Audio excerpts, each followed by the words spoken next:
Hello, cats and kittens, felines and felidae, humans and variant humans, and every race, class, and subclass. Welcome to another episode of Brainy the RPG Cat. Once again, I am Brainy the RPG Cat, and tonight we are doing tabletop lore. We're going to read a little bit more into the Eberron rising from the last war, and we're also going to be discussing a little bit about the future of these streams. So, you see, I'm going to be starting a new segment pretty soon. And that new segment is going to be entitled Brainy Solo Quest with Chat. And so I am going to be doing a solo role playing style adventure. Uh, Based on a book that I had recently picked up called The Solo Adventurer's Guide. And I am going to be delivering that along with some chat and some chat interactivity. Um, I'm going to be asking people that are tuned into chat on the day of the solo adventure to join a queue, and if their name comes up in the queue, they get to roll a dice, and they get to roll as part of a series of tables that I am going to be placing onto the screen and serving as the elements of fate that are going to be added to the game that we are going to be playing. And so it's effectively a game where I'm the player character and the people in the chat are going to be serving as a dungeon master. And as an introduction to that, I wanted to read a little bit out of the book that I had just pulled out. This is the Solo Adventurer's Toolbox. This is written by Paul Bimler. And so we're going to go through a little bit of this for the first half of tonight's stream. And then afterwards, we're going to read the remainder of Eberron. So thank you absolutely everybody for tuning in once again. This stream is brought to you by GreatMedia.Games. Visit GreatMedia.Games and use the code 10Finity at checkout for 10% off your online purchase. I was there a little bit earlier today, and I was really just very enthused with some of the new card sets that they were able to bring out. So, let's go ahead and let's start looking through this little beauty right here. And so, Solar Adventures Toolbox, it is a work from Paul Bimler, art by William McGoslin, Jenna Fowler, Joseph G. Robert Scott, Johan Yeager, Caitlin Peaver, Tom Prant, and Neo Chaos, Matej Kadil, Jonas Olson, playtested by John Todson and Christina Chun, Timothy Arthur, Nathan Voss, Scott Najira, and Jay Davies. And let me see. So, there is just like a copyright notice for Dungeons & Dragons. This is a 5e compatible solo game book. I'm trying to, discern what this particularly came from, because this Ad Guild logo is for a specific group, and maybe it's on the back page. I don't know. Let's see, back cover.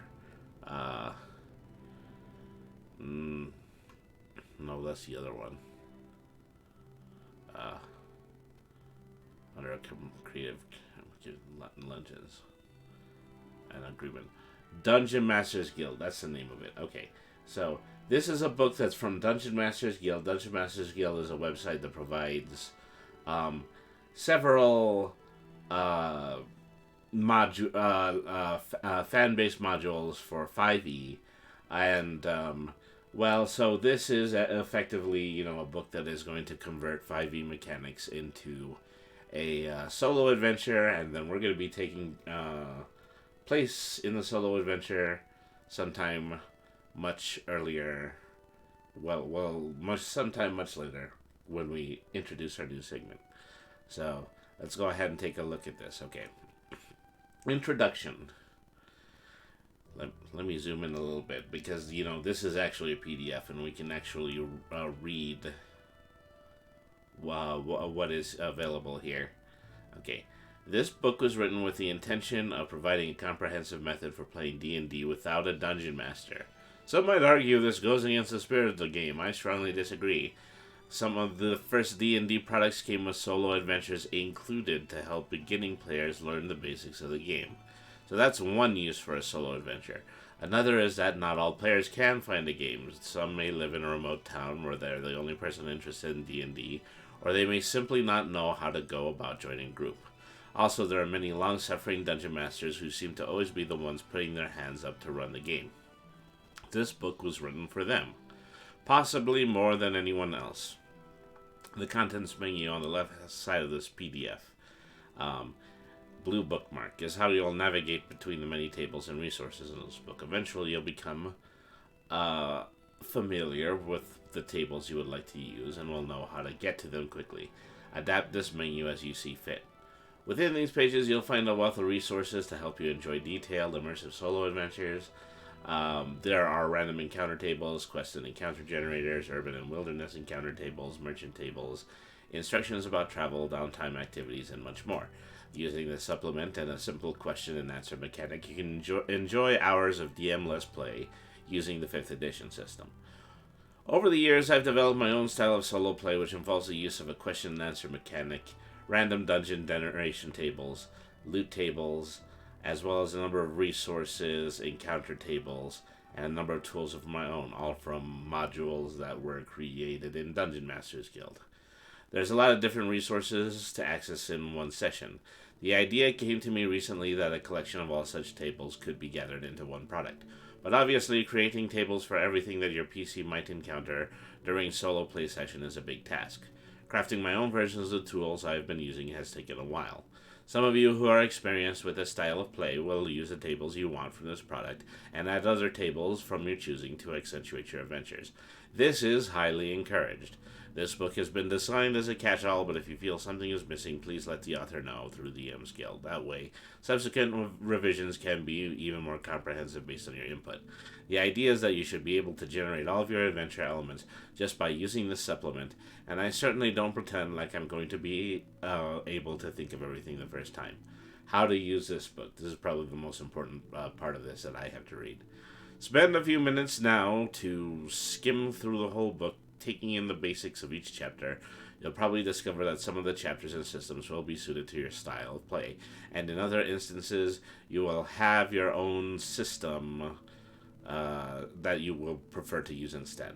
The final chapter contains an example of gameplay using the mechanics in this book, which would be ideal to read after your skim through. You might find that useful to put everything into context. Also, don't overlook the Dungeon Master's Guide. Within these pages, you will find a wealth of resources for solo adventuring. Suggestions are given throughout the book as to how to use the mechanics tables and generators to facilitate your solo play. But in reality, you can use the resources you find in here however you want. There are no form rules. You may decide to use the whole book, but choose encounters rather than rolling for them. That's perfectly fine. You can choose to use Chapter 14, the story element interaction tables in conjunction with Chapter 2, the question and answer mechanic, and nothing else, and that's fine also. Simply think of this book as a collection of resources that hopefully contains some and maybe all of the resources you need for a satisfying solo experience. If you have a copy of the Dungeon Master Guide and the Player's Handbook, those would be extremely useful resources. So, solo adventuring within D&D. When the red basic box was issued back in the early 80s, I vividly remember playing through the little dungeon that served as the intro to the Player's Handbook. I was in my sister's apartment, flat with the Thompson twins and Billy Idol playing in the background, and making maps in my high school maps book. What a great experience rolling those light blue dice, to which there were so different and cool, defeating monsters and exploring dungeons. This game is never without its fair share of nostalgia. I had already had some experience playing a solo RPG-based system. Ian Livingstone and Steve Jackson's fighting fantasy game books, such as Warlock of Firetop Mountain and Citadel of Chaos, were already making their mark. And in the pre-internet Pac-Man days, those adventures were a revelation. Of course, Dungeons & Dragons is all about group play, and it wasn't long before I'd assembled a cast of fellow nerds from my neighborhood. Together, we would regularly play, with me usually filling the role of DM. I delighted in creating mega dungeons full of nasty traps and surprises, and we all had loads of fun. And I still continue to play in groups to this day, mostly through Roll20, which is an amazing tool that I use for many purposes. These days, I don't seem to be able to get a D&D game together despite living in a city of close to 400k people, but I've got friends who are into board games, so at least I get to scratch that itch. But there are always times between games when a group isn't available, and this is where solo gaming comes in. I've been inspired towards writing solo adventures for 5th edition because I've always been into them right from the days of Fighting Fantasy, Lone Wolf, Demon Spawn, Grail Quest, Way of the Tiger, and the original basic red box. I have devoted the last couple of years to writing solo gamebook style adventures for D&D. A few of my titles are Death Knight Squire, Tyrant of Zental Keep, and Citadel of the Raven. So 3 completely different solo adventure books that he has written in the past, and more than likely put into Dungeon Masters Guild. I put a lot of time and love into the crafting these quests, and the feedback has been brilliant. A system called Mythic GM Emulator caught my attention last year, although it's older than that, with a system of asking questions and crafting your own adventure as it is played. Used in conjunction with all sorts of random encounter generators, dungeon generators, and the like, which I found online, it was like a light turning on. This was a fantastic way to adventure freely within the Forgotten Realms or any world, and placed no restrictions on choice or anything else. I came up with another system to tie in with D&D called Tables of Doom, which was more open-ended than my gamebook adventures. This presented random rooms that connected together, accompanied by a large array of tables to generate loot, monsters, traps. This was well received also.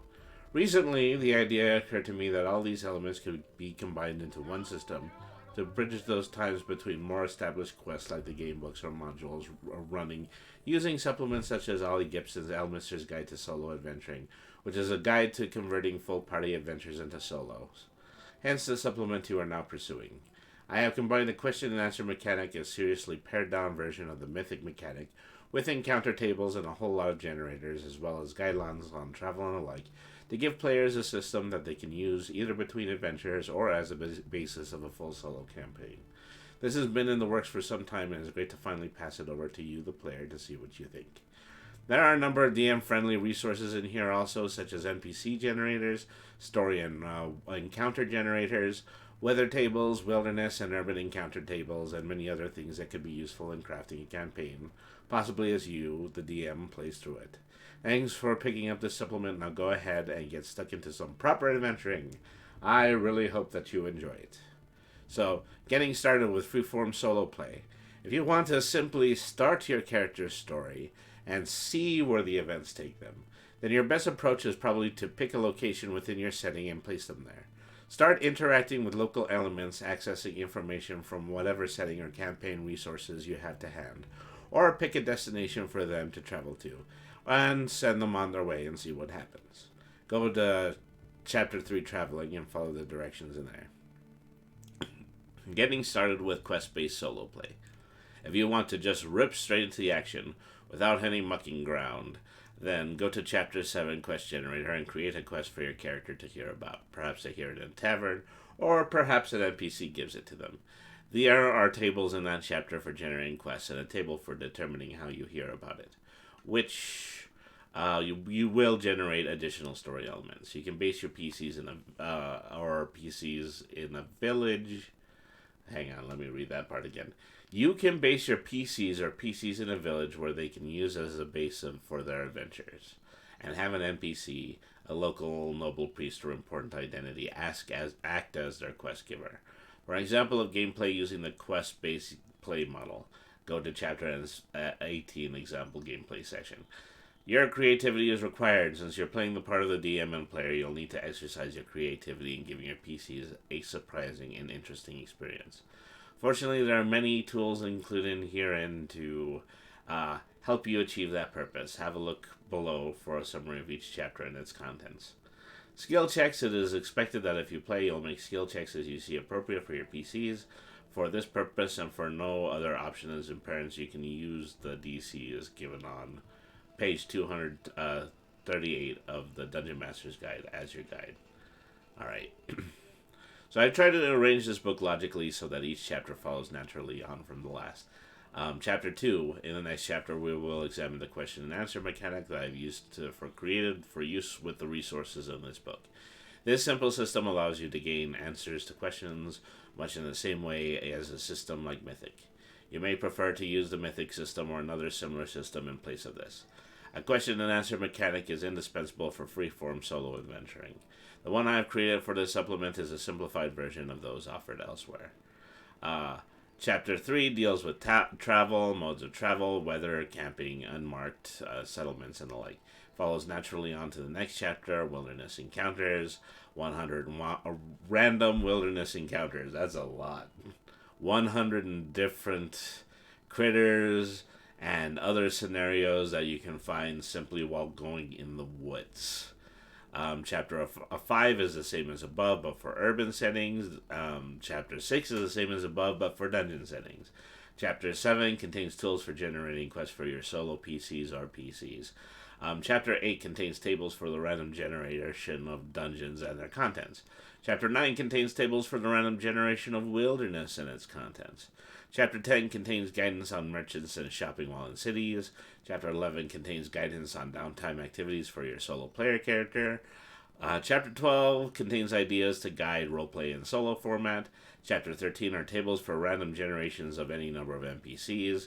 Chapter 14 is a collection of tables designed to generate an infinite number of random encounters, and also answer detailed questions framed by the players. Chapter 15 deals with monster tactics and intentions during combat interactions. Chapter 16, a method for generating endless monster encounters for your PC or PCs, organized by terrain and CR. I think that's challenge rating. Loot tables, individual, and horde charts that are organized by the challenge rating.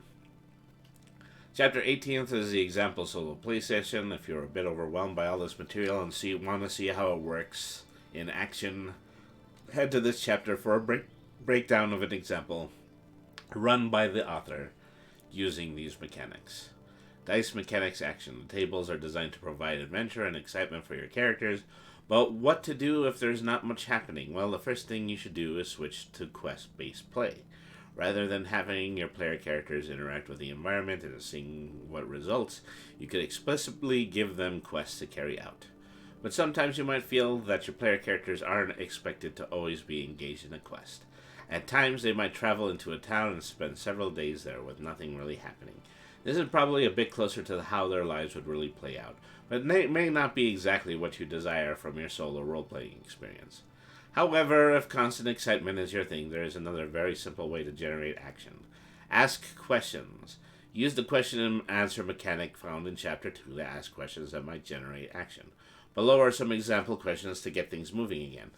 Does anyone noteworthy learn of the player's arrival in town? Do things appear normal here? Is my character's progress left undisturbed? And are there any interesting rumors circulating? Do I see someone interesting in this tavern? Is there an adventurers guild in this town?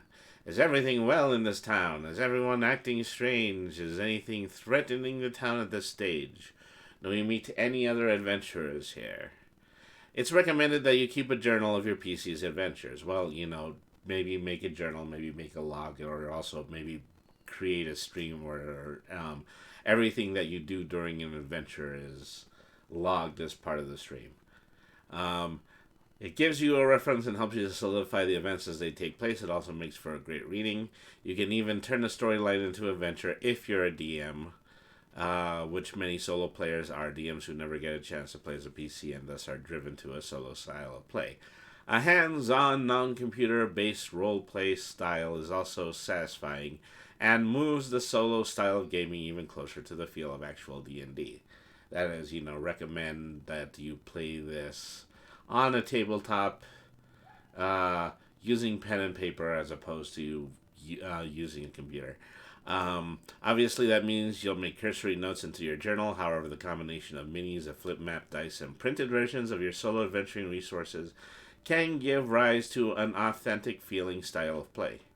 Satisfying gameplay. My personal conviction as a player is that solo D&D using the style of gameplay is best when you remove all other distractions. If you're playing from a laptop, it's recommended that you close all other tabs except the ones relevant to your gameplay and just hone your focus down to the gameplay and nothing else. Okay, so yeah, maybe this isn't going to be viable for us to play. Okay, good night. No, I'm just kidding. They're suggesting that, if you're going to play solo, then you should play it in a place where you're not going to be interrupted. I'm going to be trying to do the opposite of that, and that's really just going to be a challenge all my own. If possible, you can even set yourself up with a flip map, a large map of your world, your favorite dice, printed resources and miniatures. Maps of my world and maps of familiar locations are something that I'm already working on when I'm going to be doing the actual play, which is one shots from the Meowing Portal. So at least those things are already going to exist, and it's probably going to form the baseline of the solo game that we are going to be playing. Using these resources, you can play a solo D&D adventures. If journeying through the Forgotten Realms, you could even go and pick up resources like the Forgotten Realms Campaign Guide, which was published for 4th edition. Well, we're going slightly backwards when it comes to that. We're doing our research, and we're adding books from previous versions of D&D in that kind of situation. So flip maps available online from your local game store are excellent for adding an extra dimension to your solo play. Buy a dry marker erasable kind and get yourself a nice selection of whiteboard markers. Random dungeon generation tools, such as those included herein, work well with flip maps, as you can just draw in as when you go. So it's very likely that I'm going to have something on hand, maybe like an online random dungeon generator in order to do this. OS Devon says, I have arrived. Thank you very much for tuning in tonight, OS Devon. How are you doing tonight? So, as you just tuned in, is that I'm actually going through a book called The Solo Adventurer's Toolbox, and the reason I'm doing that is that I fully anticipate creating a solo game for this channel, and it's probably going to be called Solo Adventures with Chat. And so what I would like to do is that, in addition to using all of the random tables that are available in this book, I do want to set it up so that individuals who are in chat, they can join a queue, and when they join a queue, I'm going to give them the ability to roll one of these tables. And so that will be my way of randomizing the solo adventure, and it'll be my way of also making this interactive with members in chat. So I still have a little bit more development to do on this. Is that, the most significant thing is that I need to come up with a way in order to display these random generation tables on the stream. So that's probably what I'm working on the most at the moment. So we just finished up the introduction. We're going to go into, just chapter 2 so that we can see what the meat of some of these solo actions are going to be like. And let me see. So this chapter is entirely devoted to unique question and answer mechanic, where tables are rolled in order to determine how the way that conversations go. Hunter Dylan 95 says, "Hey Brainy, hello Hunter. Thank you very much for tuning in to the stream. So how are you doing tonight?" So let's take a look at this solo question answer section and see if we can actually suss out how we are going to use this mechanic in order to develop NPCs for a solo adventure. There are a few excellent question and answer mechanic systems out there. The Mythic system is outstanding and has been extensively used by the author and by many others in generating hours of enjoyable solo play. And Ollie Gibson's Elf Master's Guide to Solo Adventuring, available on DM's Guild. As just in the same way that this book was available on DM's Guild. Hunter Dillon says, I went to a chocolate festival. I got some new games on my Switch and a new board game. Well, congratulations. It sounds like you did have a pretty good day out. I didn't do much today. I went to eat at Bout Time, and I also visited our mutual friend Chris Half at his TCG shop, which also happens to be Great Media Games. Press !TCG for details on that. Let's see. This PDF it should be considered if you're useful solo. Okay, the website RPG Solo is another great resource that supports solo adventuring, so I do need to make a note about that. RPG Solo, and incorporate Q&A mechanics and should be explored also. If you're unfamiliar with question and answer systems, the basic idea is that the player asks questions to find out where the story goes next. Example: the player is in a tavern and is being harassed by a group of bards who are insist on serenading him until he gives him some gold to go away. In this situation, the player may ask the question: if I yell at them to go away, will they go away? Um, if the player rolls and discerns that they seem determined and this might not work, so instead he tries a different route. If I act completely crazy, will they go away? The likelihood of this is determined to be possible, and so the player attempts to roll a straight d20 in that case. No modifier, consulting the table. It is your discretion to decide what modifier to use with the roll. The different modifiers are found in the table below. So this is the difficulty modifier. So if I were to be in that situation with the very loud and intrusive bards, what I would have to ask is it likely that this action is going to make the bards go away? And so, if the so then you create a modifier for that. If it's impossible, then you'd have to roll above a 6 in order to make it happen. If it's highly unlikely, it would be a 4. If it was unlikely, it would be a 2. If it was impossible, there'd be no modifier. If it's likely, then you would roll a +2. If it's highly likely, it would be a +4. And if it was a certainty, it would be a +6. So that makes sense. So effectively, that table is going to be used to add a modifier to the likelihood of an action, and then just have that written down in advance. So the question and answer system provided in this chapter should be used whenever you need to know an answer isn't supplied by a table or some other mechanic. Though the system of quest and environment generation, I've tried to provide a concrete system of adventure creation that is revealed as the PC moves through the adventure. However, there is only so deep I can go with detail, and so a question and answer mechanic is necessary. I provided a simple method of providing an answer to any question that might need to be asked in the context of an adventure. So the frame for a yes or no question. The first stage to come up is to come up with a question. This question needs to be framed in such a way that can be answered with one of the following 3 words: yes, no, or maybe, and then determine the difficulty modifier. Some factors that would influence the likelihood of the political situation in the area, recent events, the demographic, etc. From now on, we will refer to the question and answer mechanic and its associated d20 roll as the Q&A roll. Step 3, you would make a d20 Q&A roll by adding or subtracting the modifier. In the result table, if you were to roll a 1 or a 6, the result would be a no, that your attempt in order to win the argument didn't work. In the event it was a 7 or 12, it would be a maybe, and a 13 or 20, it would be yes. If your result is a maybe, then there is some other condition that needs to be fulfilled, or for the thing to happen, or not happen, as the case may be. Perhaps an appropriate ability check to overcome a relevant obstacle or achieve a stated goal.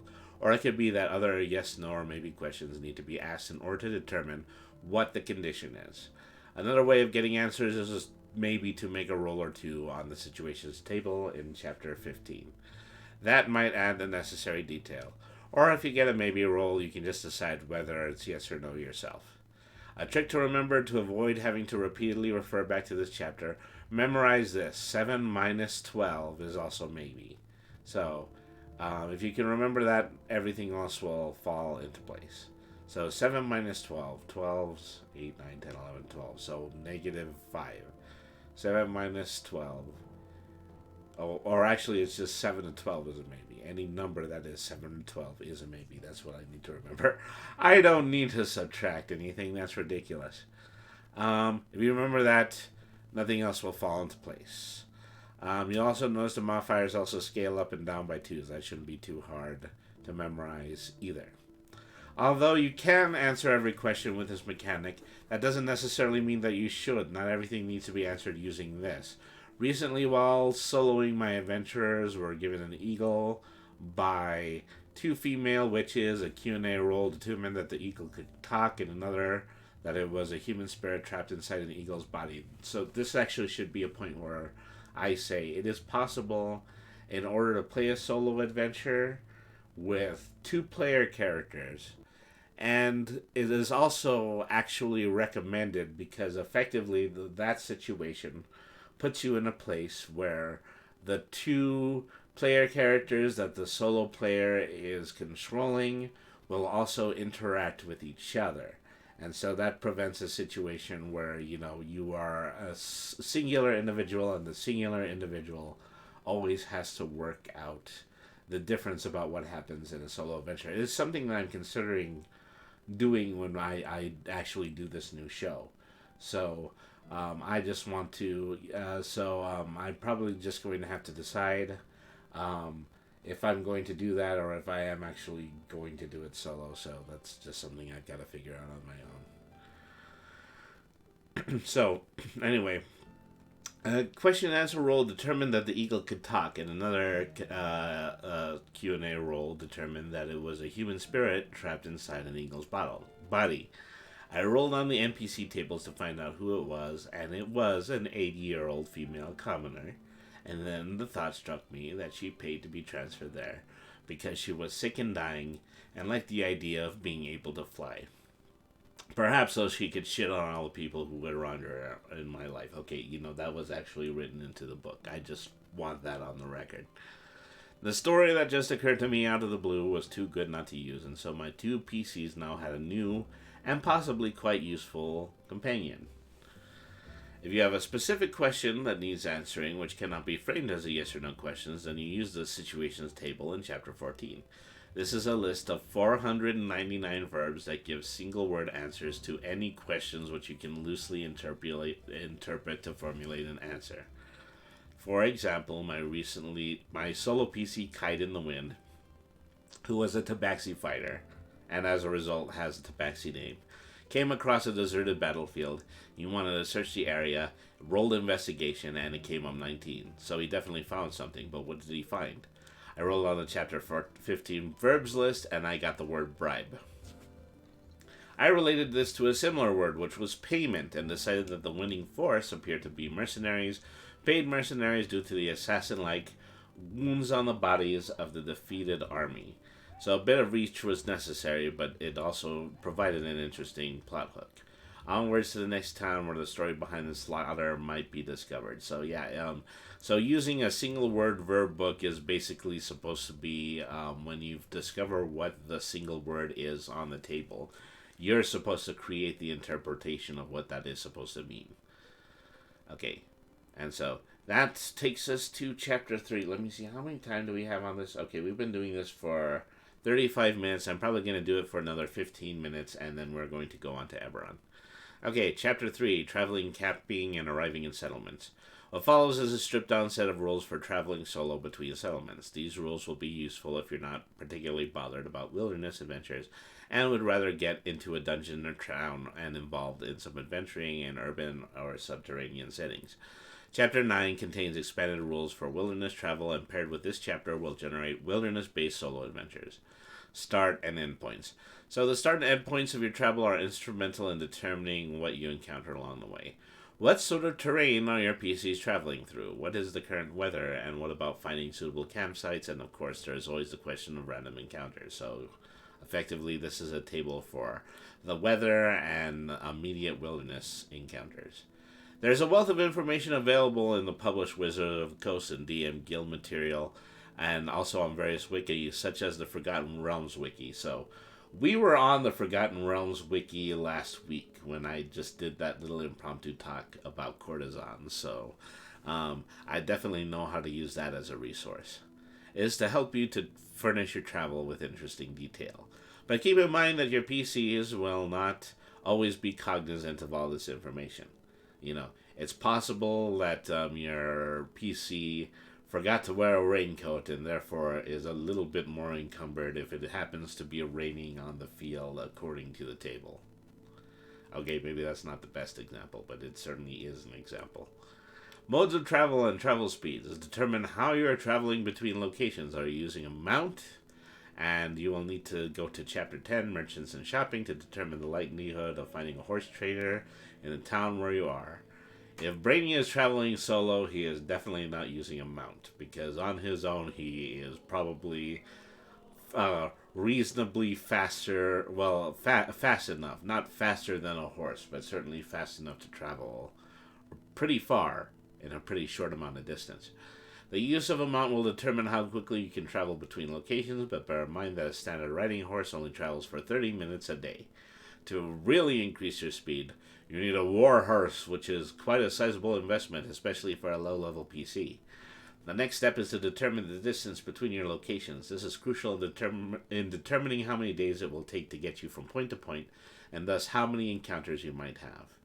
And so, see the Dungeon Master's Guide, page 242, 243, and Player's Handbook, page 155, 157, and pages 181 to 183 for more details on travel and travel speeds, and the carrying capacity of various mounts.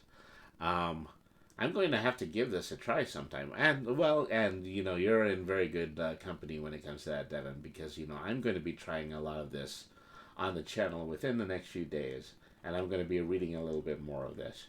So, stay tuned, well, which I know you do, because you're probably the person who is most adept at coming to my scheduled streams, and we'll go over a little bit more of this material. Once you have the details of your mount, note them down on your character sheet so you don't have to keep referring back to the rule books. Remember that the following speeds are halved without traveling when traveling over difficult terrain. So, here's the first table of modes of travel. If you're traveling on foot, it costs no gold points. You can go 24 miles a day, 30 with with a negative 5 penalty to passive perception. If you're riding a horse, you would go 75 gold points. It would cost 75 gold points. You would travel 30 miles a day, 60 with fresh mounts available every 8 to 10 miles. That's not much faster than if you were traveling on foot. If you had a draft horse for a cart, 50 gold points and 40 miles. War horse would be 400 gold points and 60 miles. A donkey and mule would be 8 gold points for 40 miles. A cart would need draft horses, and that would be 15 gold points for 30 miles. Or a mastiff for a small humanoid. I would be a cat riding a dog. Doesn't everybody want to see that? Oh, you guys would love to see that. You would love to see me mounting a bull mastiff and traveling it across the great plains of adventure. And I say, why not? If that's going to be a request, maybe I'll put it up as like a poll over Twitter slightly before I start playing the actual game. So weather, D20 table, rolling in 1, it's unseasonably cold. That would mean a sleet blizzard or autumn, heavy snow in the winter, or a sleet and blizzard in the spring. If it's 2 to 4, it's rainy. In autumn it's rainy. In winter it's snowstorm, and in spring it's rain. If it's 5 through 8, it's overcast. In autumn there's light rain. In winter there's rain, and in spring it's overcast. On a 9 through 11, it's clear and warm. It's overcast in autumn and winter, and then there are clear skies in spring. If it is 12 to 18, it's clear to hot. There's clear skies in autumn and winter, and it's warm in spring. And if you roll a 19 or 20, it's very hot. It's unseasonably warm, or it's hot. It wouldn't be the first time I've seen a pixie riding a dog. This cat-like form before you is not a pixie. Geographic features. Inspect the map of the area you're traveling through carefully. Is there a river that you must cross? If so, has it been raining lately? The river could be raging, or if in higher summer, only ankle deep. If there's a range of mountains, how will you get across? You may need more information in order to discover the pass that it leads through. Or perhaps, like a certain famous adventuring party, there is a legendary tunnel under the mountains that you must enter to get through the mountain range. I think they're referring to the Lord of the Rings with that, but don't quote me on that one. The table to generate the number of wilderness encounters. Let me see. The number of D100 rolls per 12 hours. Use a table below to determine how many encounters your PC might have on the road while traveling. If they are cramped up and resting, there is a different mode for determining whether they are disturbed. For population density, A low amount of population density, 2 during the day and 1 during the night. 4 or 2, or 6 or 3. And determine how many D100 rolls to make using the table above. That's a lot of rolls. I'm trying to figure out specifically how this table works because they're suggesting that I am supposed to be using D100 rolls every 12 hours. And they're talking to me about population density. Whatever number you arrive at, make that many D100 rolls. For every roll of 25 or below, you have an encounter. So, you will have an encounter if you roll a D100 and you make 25 and below. You can also use pre-made wilderness encounter tables, or you can use a story element interaction tables to determine what you meet on the road. Unmarked settlements. As you travel, you'll come across settlements and villagers that aren't marked on maps. These empty spaces are on the official maps of the Forgotten Realms, are where you can really begin to exercise your creativity. Are the settlements human? What were they known for? What is the general attitude of the population? And what significant events are happening in the area currently? The question and answer mechanic will help you in this regard. You can consult the tables on page 112 and 116 of the Dungeon Master's Guide. Devin says that's a very large number. It is a very large number, Devin. And also, it kind of makes me feel a little bit of regret because I have always rolled the possibility that my player characters would be in an encounter slightly after they have done a significant amount of open world travel. So maybe I've been rolling too much.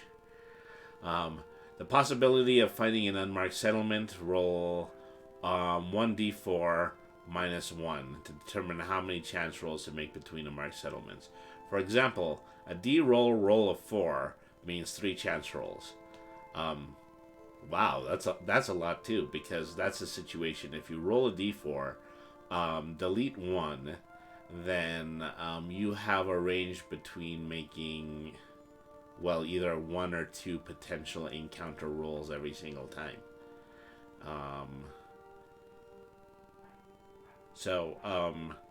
That means 3 rolls of a D100. I think, maybe they're just kind of using a D100 for a certain kind of scale, and I don't personally understand that. So, Sonar AF says, I'm here to lurk. There's lousy Wi-Fi here, so I can't hear Brainy or see the video. Well, thank you very much for tuning into the chat anyway, Sonar. I appreciate you a lot. So I was with Sonar yesterday, is that together we had played Minecraft in a private realm that we both have access to. So I'm glad that she was able to come in. Space out these chance rolls however you like. This means 3 chance rolls, meaning your entire travel time between the 2 marked settlements, not 3 chance rolls for days.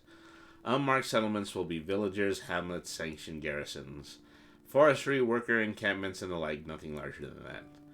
So, for population density, if it's a low roll, then there's a 5% chance. If there's a medium roll, there's a 10% chance. And if there's a high roll, there's a 20% chance. So let me back up a little bit. I'm rolling a 1d4 minus 1 in order to determine what my population density chance is. They also relate this as being similar to a roll of a 1d100 3 times. Well, for this amount of chance. And, whatever I roll, there's only going to be a difference between a 5% chance or a 20% chance that there's going to be an unmarked settlement in front of me. I feel bad for missing that. I love Minecraft. Well, I'm going to do it again, and I'm probably going to be doing it again likely very soon. So, I don't feel as though that you missed out for that. Is that we decided to get together for Friday's stream because we hadn't been together for a long time. We now have the opportunity to coordinate a little bit more, and we have an opportunity to visit the Minecraft realm to do something a little bit more specific. So, even the fact is that if we're going to be streaming Minecraft again soon, that we are probably going to be doing it to a slightly better end than the game that we played this past Sunday. Alright. So use the table to establish the size of your settlement. Whenever you see a percentage value in a table, that is a direction to make a 1d100 roll. 25% abandoned means a roll. For example, 25% abandoned means roll a d100. If you get 25 or below, the camp is abandoned. So, I'm going to have to go back. I'm going to have to read into this d100 business because it's working its way in order to create I think just like a 1 and 4 situation. And if it is a 1 and 4 situation, then I probably shouldn't be rolling a d100 for this. I should be rolling I should just be rolling a d4. If I rolled a 1 on a d4, then that would be the opportunity for that to be 25% or lower. If it was a 2, 3, or a 4, then I would use this table in order to determine what type of settlement it would be. And so this one is based on a d10. This is the type of settlement: a large camp or a caravan, a cottage, a large encampment, a hamlet, a work crew, a station garrison, a fort, a village, or an encamped army or a refugee encampment. Maybe I just cracked the code right now. Maybe all these times he's been saying D100, he really just wanted me to be rolling for a difference between 25 and 100%, which would actually just be 1d4. At least that's how I have interpreted the rules, and that is very likely how I'm going to play it in my own solo game. Okay, well, camping. At some stage, you gotta make camp. Your adventurers need rest and replenishment. And then here's some guidelines. Survival check to find a campsite. Let me see. Well, that's actually just using the standard survival check that, you would roll in a campaign. So, a DC 6 for the forest, a DC 8 to find the coast, a DC 8 to find the desert or grassland, a D6 in the hills, a DC 10 in order to find it in a subterranean area, a DC 12 in order to find it in a swamp, or a DC 14 to find it in a mountain or an ice step. I'm curious now. I wonder if it's something someone could ask. I'm not entirely sure I follow that one. Is that if that's something someone should ask, like where's the nearest campsite, or what's the opportunity in order for a player character to find a new campsite? About the D100. Oh, I see. Yeah. So I'm thinking, the reason that they're using a D100 is because they want it to be a percentage roll, and so. If it's going to be a percentage roll and only 25, and only the numbers 25, 50, 75, and 100 count, then you don't actually need to you don't actually need to make that determination using a D100. You could just use a D4. I mean, that's the way that I'm interpreting it. I might be wrong. If it's raining, do you have a tent? If not, another survival check might be required to see if you construct a biovac. If the players fail to find a campsite, they can attempt to rest anyway, but one or two things will happen. They might be, the likelihood of being disturbed is increased. They might not get a full rest, which may result in them only getting a short rest rather than a long rest. Our solutions, they could also continue traveling, which will result in another D100 roll to see whether they encounter something. For any roll of 25 and below, they might have an encounter. After traveling for this amount of time, once again, 25 and below, 1 and 4. After traveling for this amount of time, another mile or two, they can roll to find a campsite again. This is why it's sometimes a good idea to solo with 2 or even more player characters. Different characters bring different strengths. Once you get adept at this style of play, you may wish to give your solo player character a companion or two. Disturbances while camping. Make a Q&A roll to determine whether or not your PC is disturbed while asleep. Adjust likelihood modifier according to population area and how much you will ace the survival check by. For example, Letra, an elven ranger, got a 15 on his survival check to find a camp. He then makes a Q&A roll to answer the questions. Am I disturbed while I am resting? with a modifier of unlikely, which is -2. This modifier is used since he did well on the survival check and found a nice secluded campsite. After rolling a 14, the result is 12 and the number is subtracted. This results in an answer of maybe. Player decides that it is 50-50, so he makes a D100 roll, getting a 16, which means that Leitra is disturbed while resting. Once again, they determine 16 as a result of being less than 25. Well, and so this is particularly the reason that I think they're using percentage dice, because they just really want it to be. They want the number of the dice roll to be variable each time. In some situations, they would use a.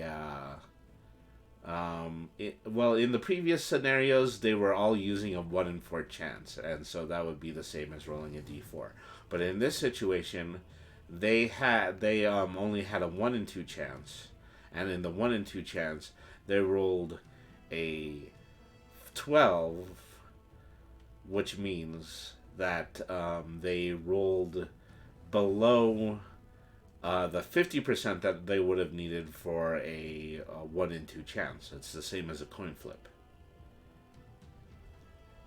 So that makes, just kind of two ways that you could potentially play that kind of dice roll.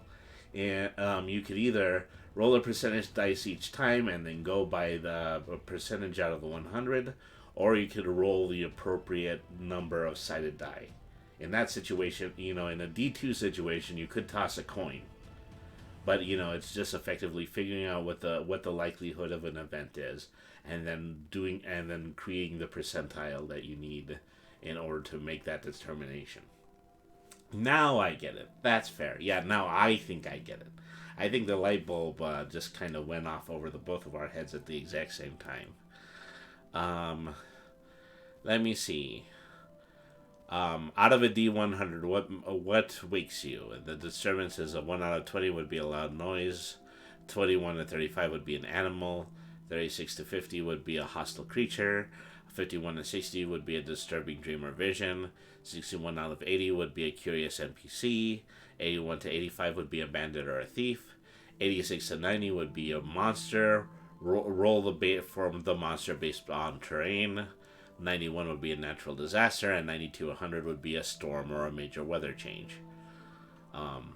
Arriving in settlements that are marked on the map increases the chances of encounters, as there's more to interact with concentrated in a small space.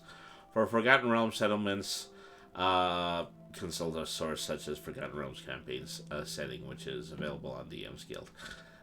So, that's really just, inserting any kind of setting from any kind of book into whichever solo adventure you're going to play.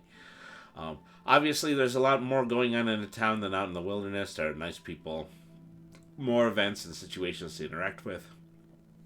So, your PC or PCs will probably be kept quite busy keeping up with the elements in town and any plot threads they might be following. Towns and cities, after all, are where adventures start. Then, of course, there's the old tavern, a really great place to meet NPCs. Use the slightly racy tavern name generator below, or use a more generic one in the DMG, which is Dungeon Master's Guide, page 113. And then proceed to the table, which will provide more information on the sort of establishment that you found. Tavern name, generator table. That just kind of gives you, different kinds of names for tavern, like the Gilded Eye, the Hammer and Dagger, the Sword and the King, or the Filthy Toad, something like that. The tavern table, number of rooms. So for this one, they're saying roll a d10 5 times. So to determine, out of a d10, the rooms, there are no rooms. The room quality is atrocious. The innkeeper is a female gnome. The number of roomers are 3, and the customer service is cordial. My favorite pub, the Stinky Cheese. Well, does the Stinky Cheese actually come from somewhere specific? That does sound familiar to me somehow. You know, as you already know from Tales from the Meowing Portal, I much prefer the cat's pajamas, but it would just be a cute pub name. Maybe I'll run into the Stinky Cheese in the solo adventure. Who knows? Stay tuned. Generating rumors. Okay, roll for a d4. Um, the subject is a person, the subject is a creature, subject is a place, or the subject is a thing. And you consult different tables in different chapters in order to figure out what the specifics of the rumor is. Rumor location table in this settlement, just outside of the settlement, 1d4 miles away in the structure, and then there's forest, and then there's hills, and then there's mountains, and then there's swamp. In or beside the nearest body of water, in the next village, in the next large town, in the capital realm, or in the next realm. Proactive PCs. Good adventurers don't just sit around waiting for action to come to them. They get out and they find it. Go out and about and see what you can dig up. What's the state of affairs in the city? What interests do your characters have? Are they more likely to go and watch the underground pit fight or visit a tavern? Or are they more suited to spending hours burrowing through the stacks of some obscure library? Any one of these could lead to a quest. Adventure hooks are everywhere. Also, the multiple NPCs that your characters meet can deliver quests to them as well. Usually, they'll be tied up with those NPCs' interests. Who is that mysterious dwarf who occupies the same corner table of the inn that you are staying at? Every evening, without fail. She keeps to herself, but you're certain something is going on with her.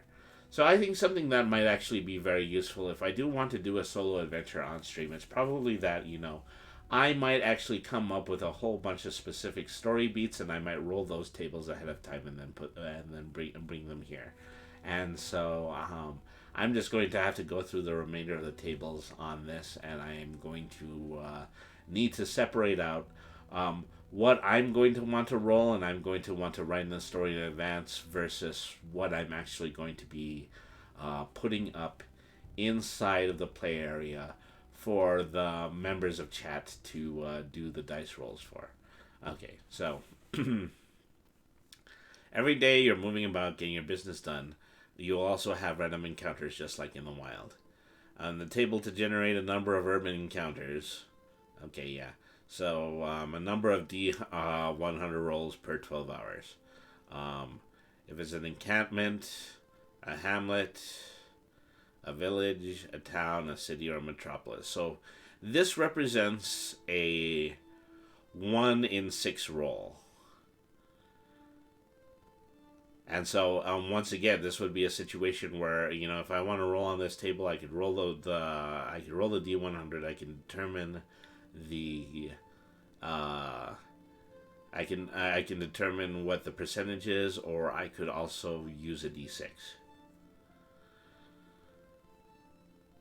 Determine how many D100 rolls to make the table above.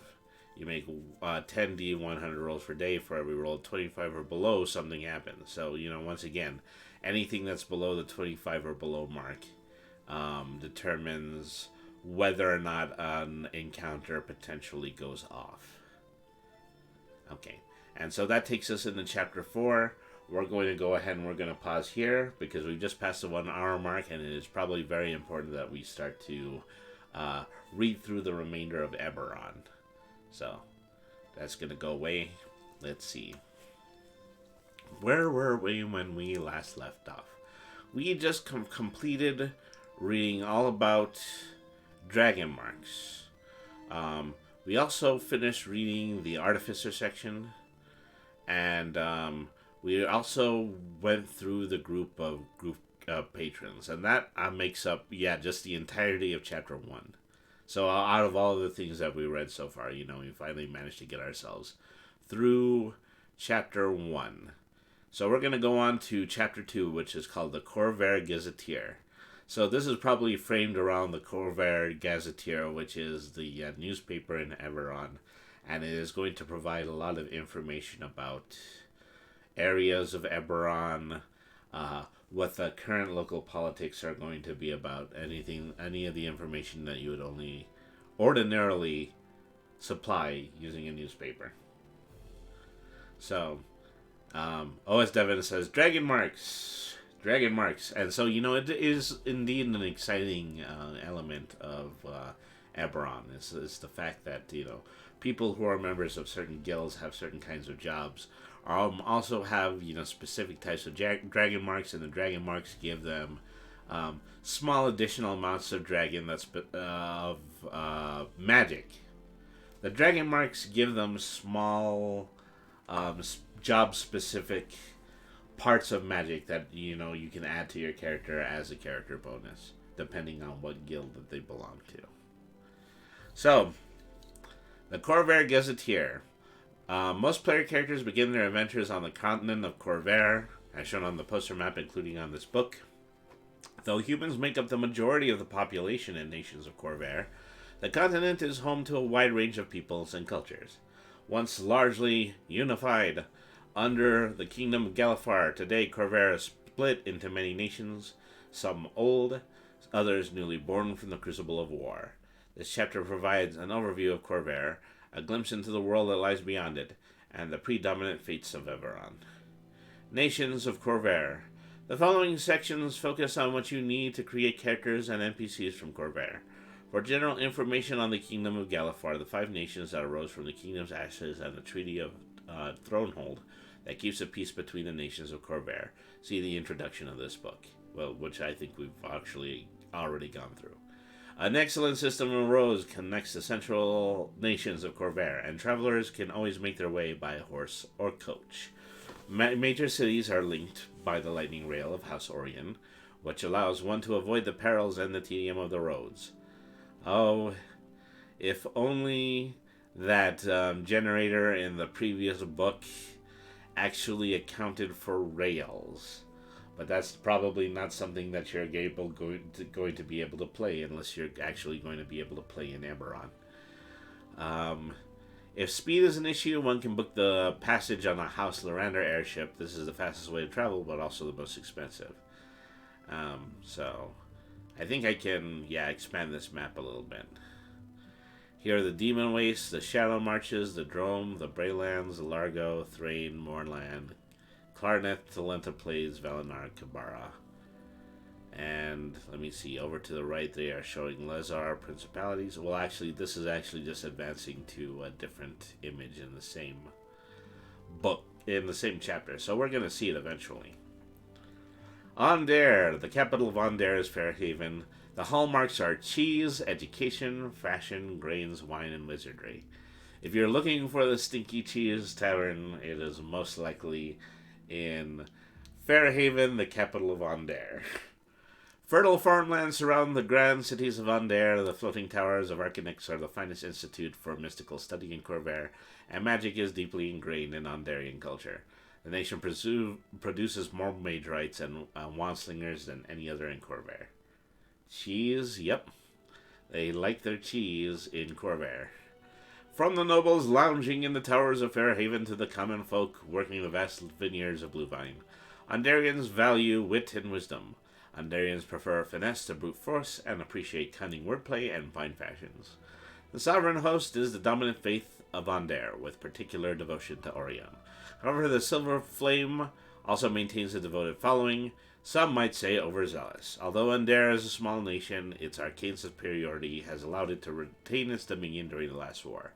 The people of Aundair know that knowledge is power, and they take pride in their nation's magical advancements. To ensure the nation's prosperity and dominance, Queen Arala Erwinarn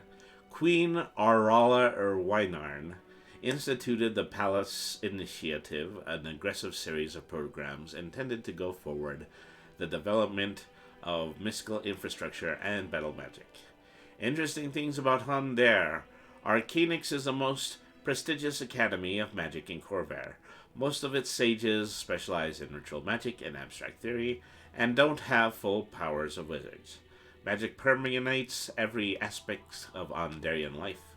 More so than any other nations, a cleansing stone graces every village, and you might encounter animated farming equipment in the fields. The Knights Arcane are an elite unit of Eldritch Knights, and the spies of the Royal Eyes of Aundair specialize in the magic of divination. Some Aundarian nobles are bound by arcane pacts handed through generations. Only remarkable heirs, such as player characters, develop into warlocks. Most lines have an archfey patron. Ondarian characters, regardless of your intelligence score, as an Ondarian, you are sure you are the smartest person in the room. Consider the following characteristics for your Ondarian. Arcane talent. If you're not going to play a magic using class, consider creating a high elf or a human with a magic initiative feat. Whether your favor damage dealing cantrips or more utilitarian ones, every Ondarian should know a little magic. The magic beats the mundane. Why use your hand when you could use your mage hand? Why strain your muscles tugging on a bowstring when you could use a wand? Or show some style. Don't settle for common clothes and a squalid meal when you could wear glamour weave and drink the finest wine. If you're a fighter, focus on finesse instead of crude strength, and never miss an opportunity for a clever quip. Oh, good lord. These guys are pretty much the equivalent of the Denarian wizards that I have created for my own game. They have the blue robes to match. Oh, to be a fancy little sorcerer. Cities and sites on their interspecies pastoral farmlands between densely populated cities. I mean, and these guys are all, just really big, fat, intellectual nerds, too. So that's probably why cheese is so prolific across the land. Arcanix, the farming village on Lake Galifar, provides food for the nearby floating towers of wizardry that serve as home to Onder's Arcane Congress, a cutting-edge research facility and the finest school of magic in Corvair. The members of the Congress oversee the magical resource conducted in these towers, advise Onder's queen on all things magical, and confer with colleagues visiting from other nations. Apprentices come from all over Corvair to train in Arcanix. If you're a wizard, sage, or artificer, you might have learned your craft here. Fairhaven, the capital of Onder, is one of the most beautiful cities in Eberron. Stunning displays of magical light and other arcane wonders enhance the exquisite architecture. This is the seat of the University of Winarn, a prestigious institution that draws students from across Corvair. As a noble entertainer sage, you might have your roots in the City of Lights. I wish to be there. Well, they're certainly providing an excellent travelogue at this point. Passage, located on the shores of Lake Galifar. The city of Passage is the heart of the dragon-marked House Orion. Resources include production and maintenance facilities for the Lightning Rail and the Orion caravans. If you have the Mark of Passage, odds are you spent some time here. Or Stormholm. The island city is the seat of House Lorander, and Queen Aurala allows the House of Free Reign governing the Isles. It is the finest resort and vacation spot in Corvair. Spies, charlatans, sailors, and house agents all have a place in Stormholm, even though the island escaped the devastation wrought during the last war. It remains a hotbed for clandestine activities. Lyrender wizards use magic to continuously alter Stoneholm's weather, turning the otherwise bleak and storm-blasted location into a temperate island getaway. It's awfully nice of them to alter the weather for a community that they consider to be full of thieves and rogues, but them's the breaks. I mean, I guess they have enough things to worry about without, also have to worry about whether it's going to rain that day. At least that's the way that I see it. Okay, the Korenberg Chronicle. This is an article for the Korenberg Chronicle. A wizard war is brewing in Arcanix. Before the war, the Arcane Congress served all Galifar. The most promising students from across Corvair came to study at Arcanix, and students from Corvair, Sire, and Arendare worked together to win honor in the trials of the Ninefold Path. Known to students simply as the Nine, this contest pits students of the 8 traditions against one another in a series of arcane challenges, along with a 9th bracket for those who have yet to select a tradition. It kind of sounds like a story from a certain very popular series of wizard-based young adult novels. The 9 challenges competitors on many levels, and the finest wizards of Galifar were invariably champions of the 9. Thanks to the Treaty of Thronehold, students of all nations once again study side by side in the towers of Arcanix, but no treaty or ritual can easily dispel the tensions of a century of war. Over the last year, we've reported on a number of hate crimes in the towers fueled by nationalist passions. Optimistic teachers hope that the Nine will showcase the diversity that has evolved over the course of the past century, highlighting Karnathy advances in necromancy and invocation, Syrian illusions, and more. But privately, professors fear that the competitive aspect of the Nine will inflame nationalist tension. Some even believe that the lives of foreign students could be endangered should they defeat Ondarian champions. Only time will tell if the Nine can bring us together as it once did, or if it will drive us further apart. So, as that by itself is probably just a setup for a Magic user-centered campaign. As that's probably what I would highlight if you're going to work within the constraints of Eberron and you want a Magic-based campaign. You would probably be basing it on the Tournament of the Nine that is already exists in Arendane. The aftermath of the last war.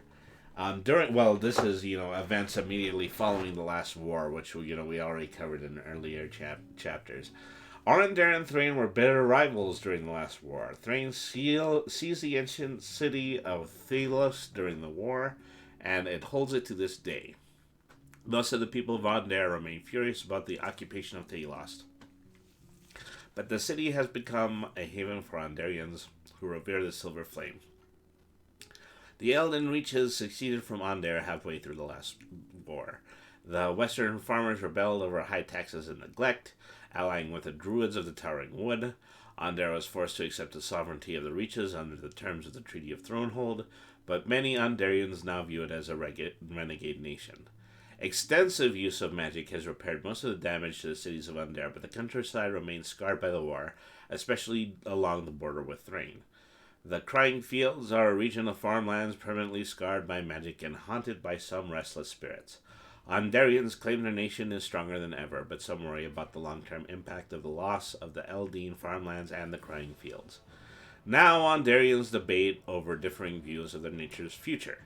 Some believe that the first focus should be reuniting Ondare and the Elden Reaches, whether through diplomacy or force. Others consider Thelos to be the pressing issue, and still others support Queen Aurala's claim to the throne of Galifar. When creating an Ondarian, consider whether you have ties to any of the affected regions and if this influences your opinion of Thanes or Druids. Okay, so that was all of the information on Ondare, and so we're already going to go on to the next city, which is Brayland. The capital of Brayland is Rote. The hallmarks are espionage, industry, metalwork, organized crime, and subterfuge. Oh, this is a hallmark. Organized crime coming to the Hallmark Channel. In the wake of the last war, Brayland is one of the most powerful nations in Corvair, possessing a large population and abundant resources. Brayland leads the continent in industry. The Braylish are known for their pragmatism and their independence. They lack the discipline of the Karns and the faith of the Thrains, but they excel at finding innovative solutions to problems. The Braylish also have a talent for intrigue and subterfuge. The King's Dark Lanterns is one of the finest intelligence agencies in Corvair, rivaled only by House Fairlan and the Trust of Zalargo. The dark side of these aptitudes is a strong streak of cynicism, which allows crime and corruption to flourish in Braylish cities and temples. The Sovereign Host is the dominant region of Brayland, but in general the Braylish aren't as devout as citizens of other nations. King Boronel Erwenarn rules Brayland in conjunction with an elected parliament. Boronel is a popular leader, celebrated for his exploits during the last war, but his children have yet to prove themselves, and a growing movement advocates for abandoning royal rule the moment that Boronel passes. Interesting things about Brayland. Sharn is the largest city in Corvair, a nation in its own right. The City of Towers is a hub for commerce and intrigue. Chapter 3 provides more information on Sharn. The Boromar clan is the oldest and most powerful criminal organization in Brayland. The Boromar halfling leadership maintains ties to the Talenta Plains. Other notable criminal organizations include the Monsters of Dask and the House Tarkanen, an alliance of assassins and thieves with aberrant dragon marks. Brayland's major cities are highly cosmopolitan due to its proximity to Drone. Brayland's cities include more monsters, ogres, orcs, goblins, and even Segwayne, harpies, and gargoyles, more than elsewhere in the Five Nations. Braylish characters are slightly shady. Many Baelish have a loose relationship with the law. Even if you're a hero, you might have questionable connections or friends in low places. Backgrounds such as criminal, spy, or charlatan can reflect this tendency. Regardless of your class, you could be a folk hero who challenges the laws to protect the innocent, or an entertainer who plays every David Shorn. Innovative and independent, you are capable of finding your own path in the world. You don't simply follow established traditions. As a cleric, you might challenge your church and uh, follow your own divine revelations. As a wizard, you can search for new techniques or attempt to unravel forgotten secrets. And practicality. Whether it's about fashion, food, or conversation, the Baelish tend to be pragmatic. Why spend a fortune on a fancy meal when a simple one will do? You can use whatever tool to get the job done, and you don't see a need for unnecessary flair. Cities and sights. Beyond the magnificence of Sharn, Breland hosts a vast spectrum of other wonders. Argonth. The floating fortress of Breland, Argonth is one of the marvels of the last war. The product of House Kenneth ingenuity and Baelish industrial might. Argonth is the largest engine of war ever built. This moving city is home to thousands of soldiers. Currently, Argonth patrols the edge of the moorland, but if tensions rise with Drome or Dargoon, the fortress can be employed to reinforce a threatened border. As a Baelish soldier or spy, you might have served aboard Argonth for a time before some incident led you to become an adventurer. Heavy, Devon says.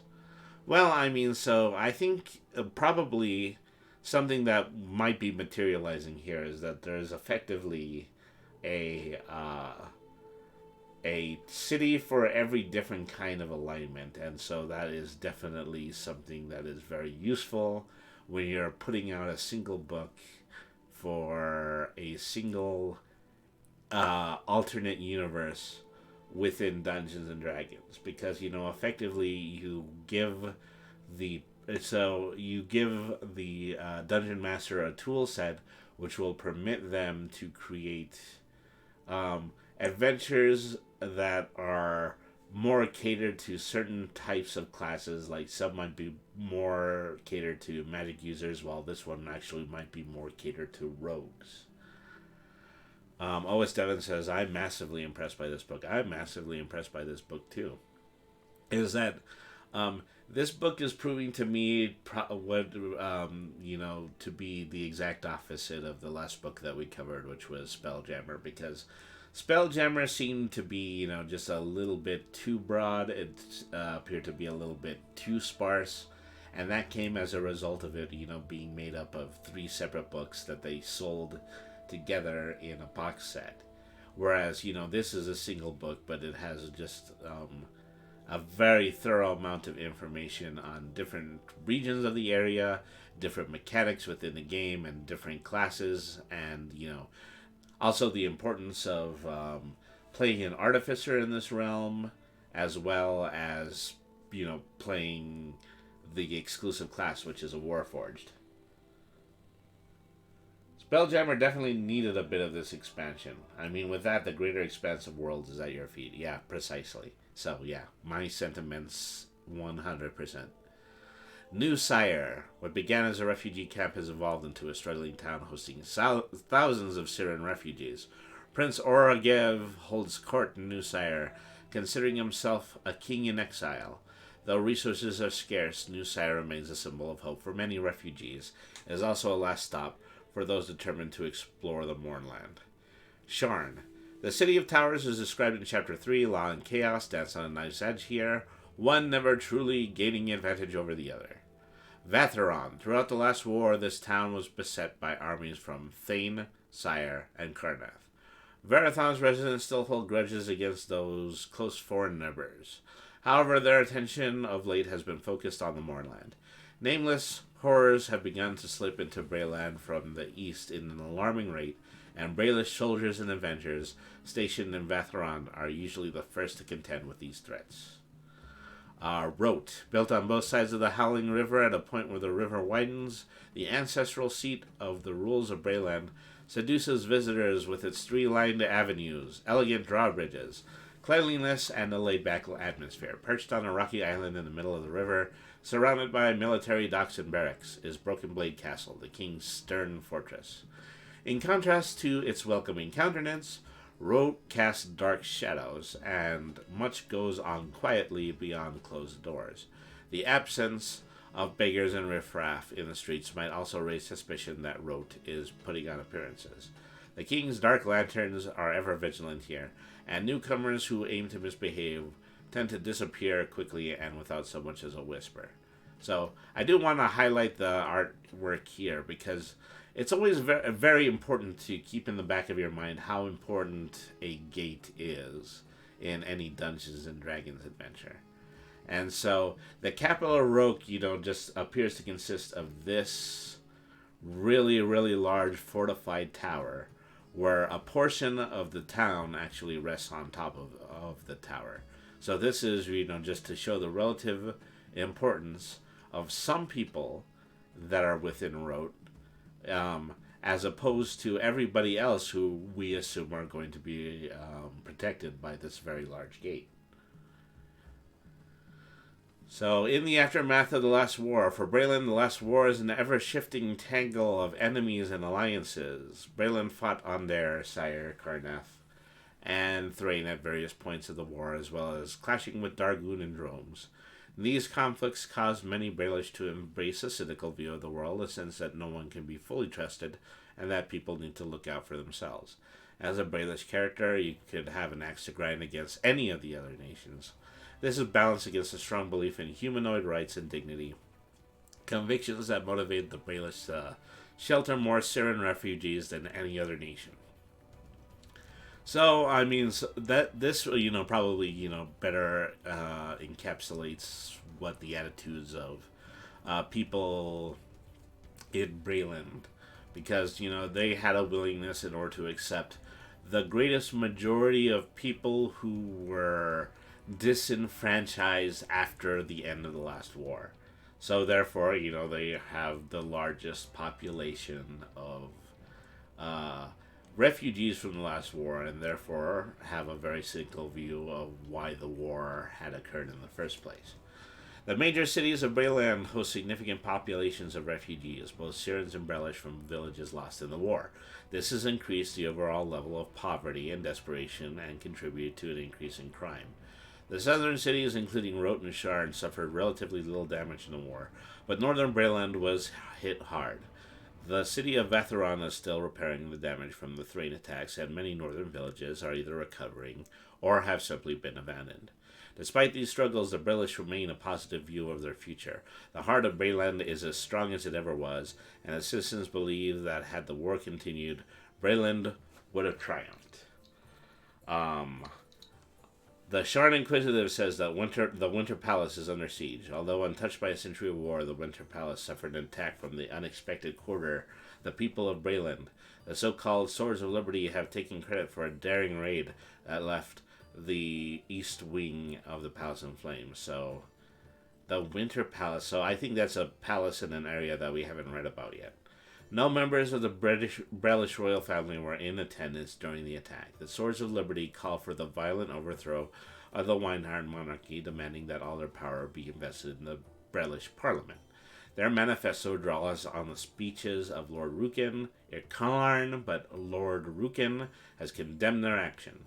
No victory is possible when the Baelish fight the Baelish, he said and wrote. But I hope King Boronel can see that the time for change is upon us and help us navigate a peaceful transition of power before any more innocents are hurt. Oh, gee whiz. We have two different nations that are on the brink of civil war. Isn't that lovely? Sire, the Mournland. So, Sire, the Mournland, the capital is Metrol, which has been destroyed. The previous hallmarks are art, artifice, jewelry, music, the oratory, and the philosophy. So I'm just going to go ahead and call it here. This is probably the region that has the biggest concentration of bards. Destroyed at the end of the last war, Sire now exists only in the hearts of refugees scattered across Corvair. Which means, this isn't even an existing nation. It's probably just, a nation of people who have since been displaced by the last war. Um, Before the war, Sire was the seat of kings and queens of Galifar. The wealth of the kingdom flowed through Sire and was the nexus for commerce and culture. By tradition, Sire's Princess Mishnan had the rightful claim to the throne of Galifar. Sirens take pride that they alone were in the right in the last war, but unquestionably lost more to the war than any other nation. As a Siren, you stand on the moral high ground, but that may offer very little comfort. Sirens like to say that their culture represented the best that Galifar had to offer, which is to say, a little bit of everything. Sirens value diversity and versatility both in talents and in thought. Sire can match Karnath in martial discipline or Undair in the arcane arts, but the flexibility of its forces reflected the nation's ideals. Although the sovereign host was the dominant faith of Sire, the Silver Plain had a significant following. Many survivors question their faith in the wake of the morning, but some believe that their anguish at the loss of their homeland is a divine trial, prompting them to cling to their faith more than ever.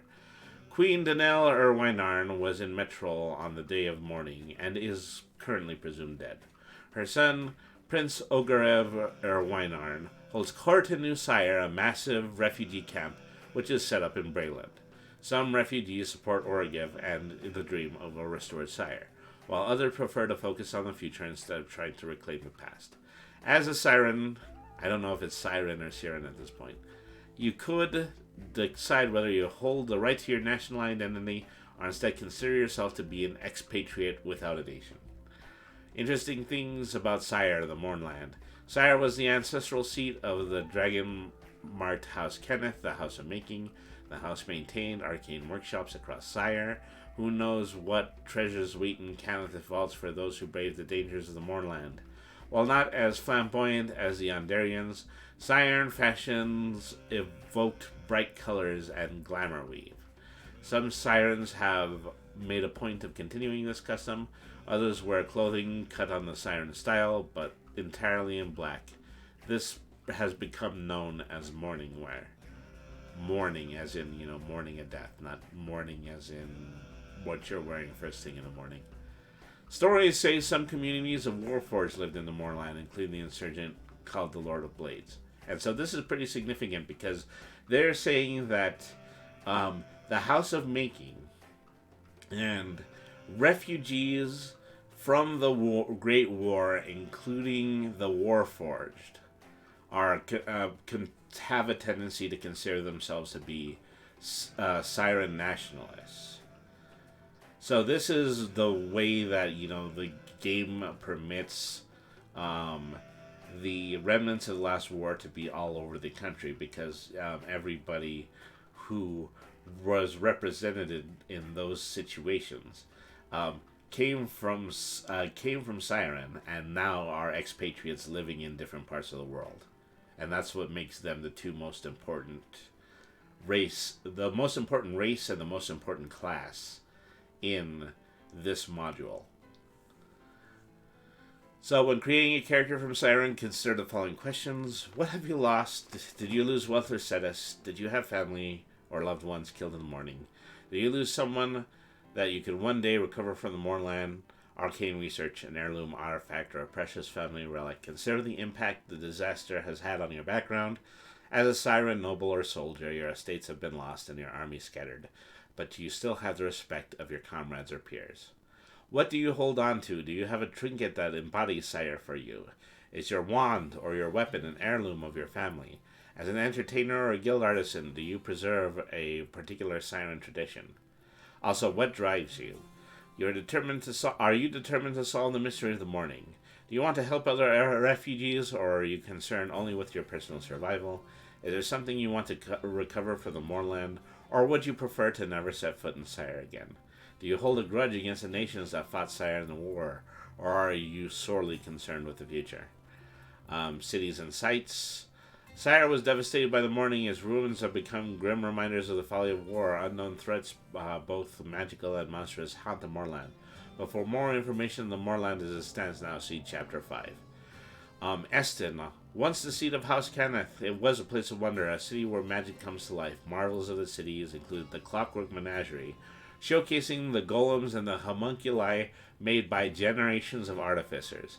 Production facilities that housed 3 creation forges and the miraculous steel gardens, an early breakthrough that paved the way for the living warforged. If you are an artificer or you have ties to House Canis, you might have roots in Eston. Metrol, once the capital of Gallifrey, Metrol was known as the rising city for many of its buildings, stood atop soaring columns of rock that dared to shape the heavens. The cathedral of the sovereign host was a center for followers of that faith. The vault served as the mint and treasury of Gallifrey, containing cultural treasures deemed too valuable to be displayed. Salvagers dream of finding the Golden Palace. Floating gardens orbited the towering Royal Vermishard. Now lost, the beauty of Metrol lives only in siren memory. The Seaside, a coastal town in southern Sire. Seaside was a popular vacation spot even during the war. While not as celebrated a destination as Stormhome in Ondare, the memory of Seaside has become an iconic image of peace and tranquility for the people of Sire. In the aftermath of the last war, no nation won the last war. Sire unquestionably lost it. Other nations are recovering from the conflict, but Sire is gone. The lands not destroyed in the morning were lost decades earlier to Dargoon and Velinar. Sirens who survived the war must now carve out a destiny in the lands of their enemies or in foreign nations beyond what was once the kingdom of Gallifrey. And creating a Siren character first determined how you survived the morning. Were you outside Sire when it occurred, or did you somehow escape the disruption? Where did you take shelter? Braylon has taken in refugees and created refugee camps. Thrain also accepted refugees but has worked to disperse and integrate them into the general population. Are you grateful or are you bitter? Do you have family or friends in refugee camps, or are you the lone survivor? Other Sirens sought opportunities on the frontiers, settling in the jungles of Kabara, or seeking a new life in the distant land of Zedric. Many Siren survivors are soldiers, veterans stationed on the front lines when the morning occurred. If multiple members of your party are Sirens, you might have served together during the last war. Because Sirens are so widely dispersed, you can encounter former comrades or friends anywhere in Corvair. Since Sirens are lost in their land, the distinctions between peasant and aristocrat have become moot. Even with a criminal background, you might have been a Viscount in Sire. Your background reflects your current standing and the resources that you call upon in the present. And we don't have a newspaper article for this one because it's probably that, the locals don't have their own newspaper anymore. Okay. Dargoon, the capital of Rukandral. Hallmarks, dungeons, goblinoid mercenaries, or ruins. Goblins and their kin have always been part of Corvair. Their ancient empire spread across the lands now held by other nations, and goblin foundations still stand underneath many human cities. The empire collapsed into savagery, and when humans arrived from Sarlona, they drove the goblins from their ancestral lands. Thus, goblins have long been a disenfranchised people, living in the shadows of newer nations or in wildlands shunned by humans. So we read in the race section earlier before how many goblins were a part of the background. And so I believe that they had also provided the goblin race module in the book, but maybe they also just wanted you to... They mentioned that they were displaced people within the realm, but they also just told you to go back to Volo's guide in order to get the actual stats from. So, Gobos. Yeah, this is the Gabo nation.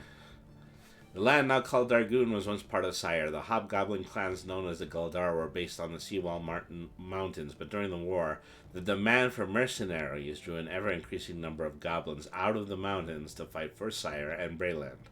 Late in the war, a brilliant hobgoblin named Les Sharuk Shraktor recognized that the goblins had become the dominant military power in the region. Uniting the Galdar under his banner, Haruk seized this territory he was supposed to protect. The 5 nations were unprepared, and Brayland quickly negotiated an island with Haruk to secure the border. This is what is truly savage about the last war, is that, everybody saw their own personal opportunity to do a significant amount of damage to the hierarchy of all of these nations' infrastructure. The 5 nations were unprepared, and Brayland quickly negotiated an alliance with Haruk to secure the border. Sire fought the goblins until the day of mourning, but the majority of delegates involved in forming the Treaty of Thronehold chose to recognize the new nation of Dargoon to ensure peace. Dargoon is young and volatile, led by Lesh Saruk Shraktor. Haruk remains a brilliant strategist and tactician, but many wonder whether he can maintain the web of alliances that hold the Galdar together, and whether he and his people will be content to abide by the terms of the treaty. Other goblins still hidden in the mountains, the enigmatic heirs of Darkhan, could pose a threat to both the goblins and the rest of Corvair. So this is the kind of alternate history that I have a tendency to root for when it comes to writing characters specifically for tabletop RPGs, because in this situation, the goblins are clearly the displaced people of this nation. But, as opposed to being completely disenfranchised and dispersed into very small and inadequate ghettos, they've risen up and they've created their own nation with their own capital.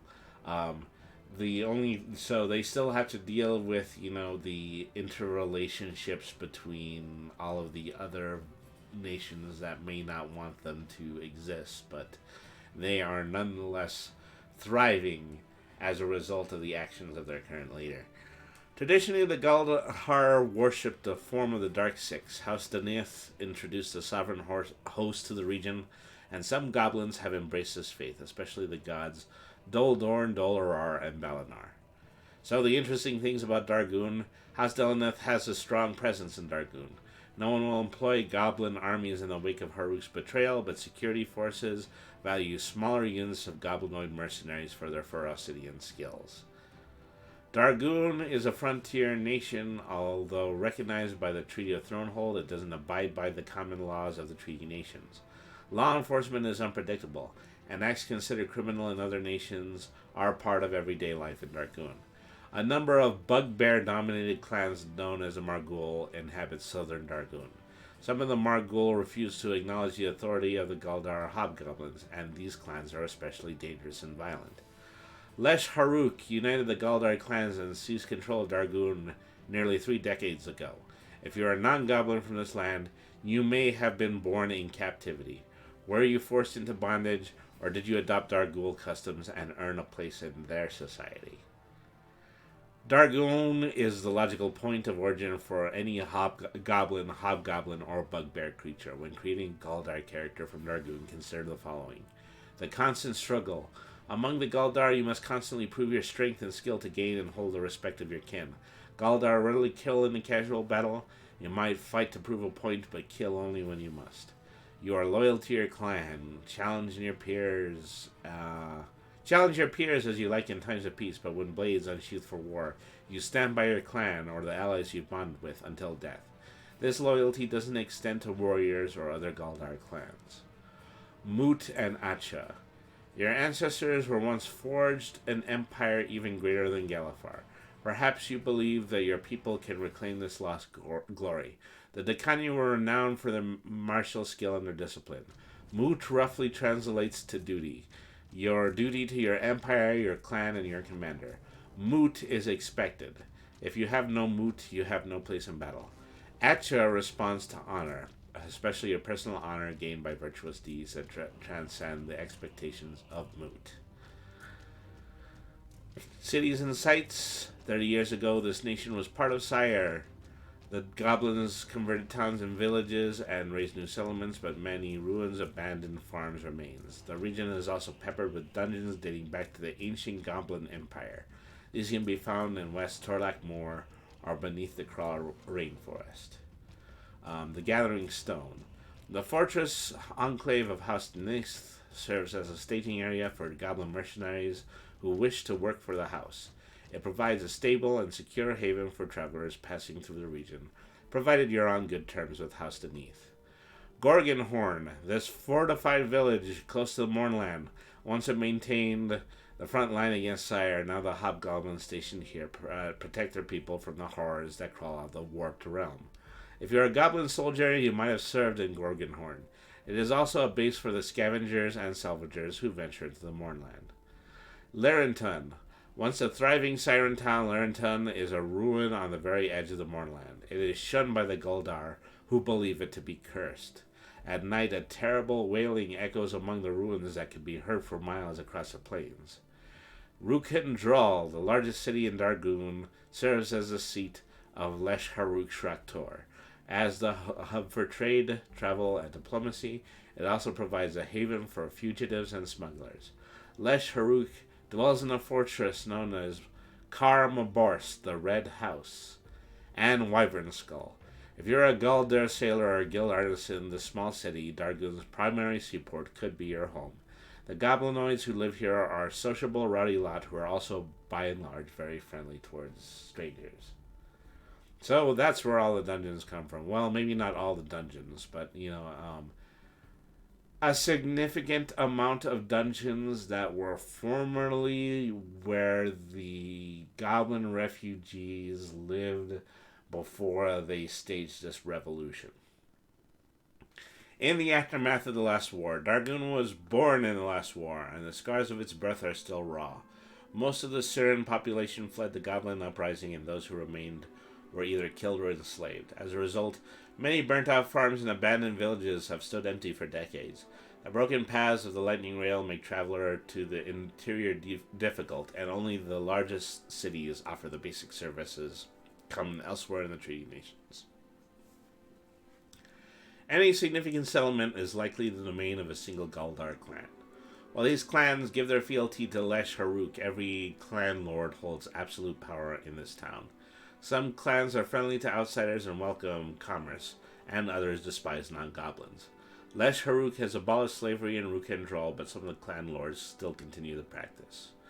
Overall, Dargun is a nation that is still finding its identity, a kingdom that seeks to be more than a seized territory. The goblins carry the legacy of a mighty empire and stand in the shadow of the nations around them. Haruk wants to draw out the best in his people to harness their strengths and achieve their potential. The rest of Corvair waits to see if the Guldar have the will to remain a nation, and if Dargun can survive when Haruk passes away. Okay. The Demon Wastes. No capital. The hallmarks are fiends and pestilence. Rivers of lava cut across plains of black sand and volcanic glass. The only vegetation consists of blood-red moss and a thick layer of shimmering slime. A jagged rock formation might be a piece of an ancient wall if you stretch your imagination. Tens and thousands of years ago, fiends ruled Corvair. The Demon Waste held the seat of power for some of the mightiest archfiends, home to cities of the Rakshas and demons. Most of these foul entities perished or fled long ago, but a few still linger in this place, even as new ones crawl up from the depths of Khyber.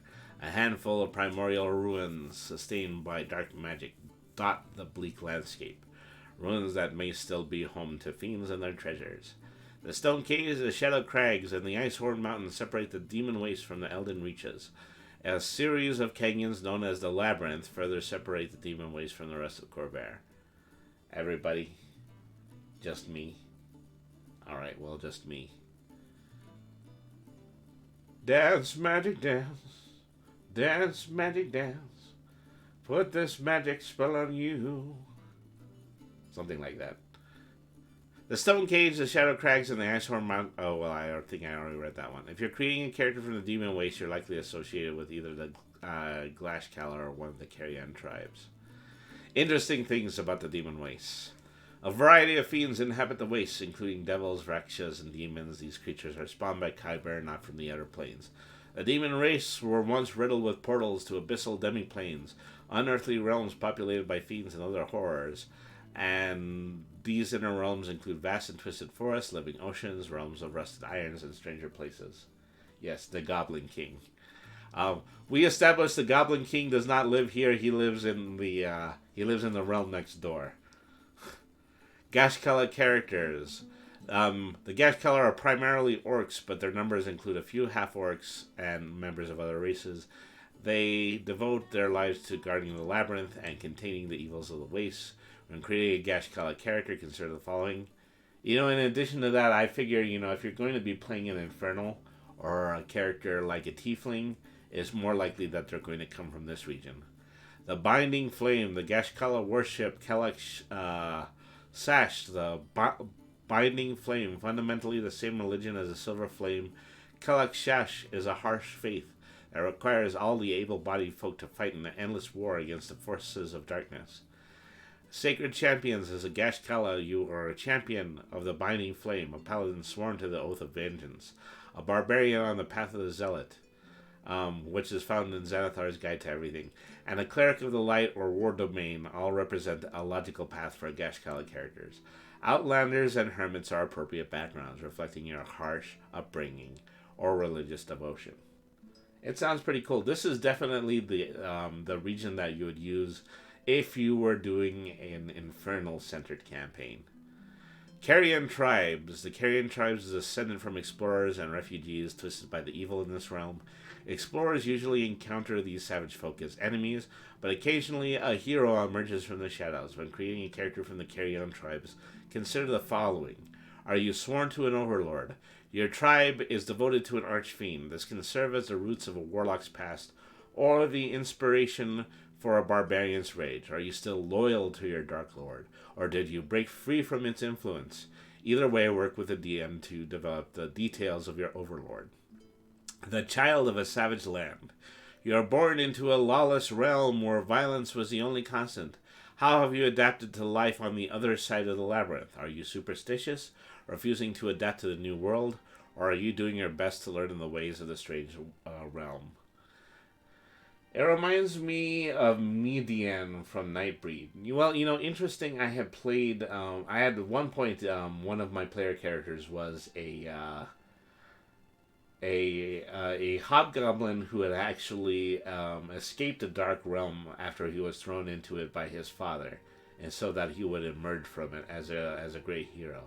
Instead, he probably ended up becoming a cross between Shaggy from Scooby-Doo and a barbarian.